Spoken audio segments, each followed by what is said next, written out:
Hello guys, ഇത് ഇന്നലെ പൂവൻപാറ പാലത്തിന് സമീപം നടന്ന ഒരു ആക്സിഡൻ്റാണ്. അതായത് ഡ്യൂക്ക് ബൈക്കും ഐഷറിൻ്റെ ലോറിയും തമ്മിൽ കൂട്ടിയിടിച്ചുണ്ടായ ഒരു അപകടമാണ്.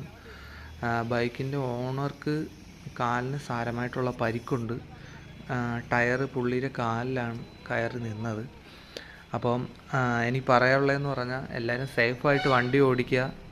കാരണമെന്ന് പറഞ്ഞാൽ നമ്മളെ തെറ്റല്ലെങ്കിലും ബാക്കിയുള്ളവരുടെ ചെറിയൊരു അശ്രദ്ധ മതി നമുക്കുണ്ടാകുന്ന അപകടം വലുതാക്കാൻ. അങ്ങനെ ഒരു അപകടമാണ് ഇവിടെ ഉണ്ടായത്. ബൈക്ക് കറക്റ്റ് ദിശയിലാണ് വന്നത്, ലോറിയുടെ കൺട്രോൾ പോയി വന്ന് തട്ടുകയാണ് ചെയ്യുന്നത് ഉണ്ടായത്. അതുകൊണ്ട് എല്ലാവരും സേഫായിട്ട് വണ്ടി ഓടിക്കുക.